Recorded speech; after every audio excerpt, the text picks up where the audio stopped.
বৃহস্পতিবার আন্তর্জাতিক বাজারে স্বর্ণের দাম শুরুর দিকে কিছুটা বৃদ্ধি পেলেও পরে তা আংশিকভাবে হ্রাস পেয়েছে।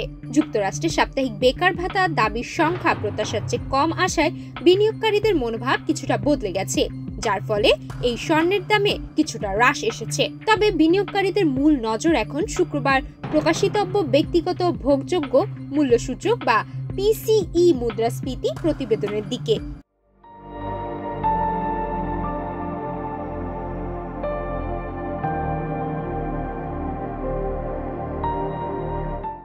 যা ফেডারেল রিজার্ভের ভবিষ্যৎ সুদের হার সংক্রান্ত সিদ্ধান্তে গুরুত্বপূর্ণ ভূমিকা রাখবে বলে মনে করছেন বিশ্লেষকেরা।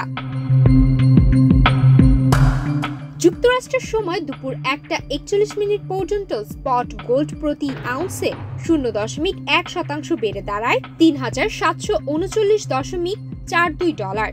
এর আগে একই সেশনে স্বর্ণের দাম 0.6% পর্যন্ত বেড়েছিল। গত মঙ্গলবার স্বর্ণের দাম ইতিহাসে প্রথমবারের মতো $3,790.82 পৌঁছে রেকর্ড করেছিল।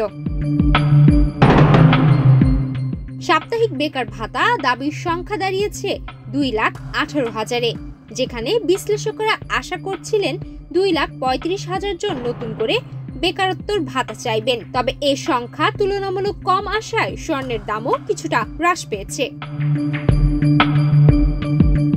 জেনারেল মেটালসের senior metal strategic Peter Grant বলেন, স্বর্ণের দামের জন্য সবচেয়ে বড় স্বল্পমেয়াদী ঝুঁকি হলো যদি শুক্রবারের পিসিই মুদ্রাস্ফীতি রিপোর্ট প্রত্যাশার চেয়ে বেশি আসে।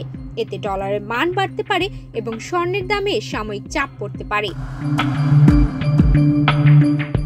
রয়টার্সের জরিপ অনুযায়ী আগস্ট মাসের তুলনায় পিসিই মুদ্রাস্ফীতি মাসিক 0.3% এবং বাৎসরিক 2.7% বৃদ্ধির সম্ভাবনা রয়েছে। ফেডারেল রিজার্ভ এই সূচকটিকে সবচেয়ে গুরুত্বপূর্ণ মুদ্রাস্ফীতি পরিমাপ হিসেবে বিবেচনা করে। সিএমই ফেডারেল টুল অনুযায়ী অক্টোবরে ফেডারেল সুদের হার কমানোর সম্ভাবনা 90% থেকে কমে 85%-এ দাঁড়িয়েছে। নিম্ন সুদের হার এবং অর্থনৈতিক অনিশ্চয়তা সাধারণত স্বর্ণের মতো নিরাপদ বিনিয়োগে চাহিদা বাড়ায়। তবে শুক্রবার পিসিই মুদ্রাস্ফীতি রিপোর্ট যদি প্রত্যাশার চেয়ে বেশি আসে, তাহলে তা ডলারকে শক্তিশালী করতে পারে এবং স্বর্ণের দাম আরও বৃদ্ধি পেতে পারে।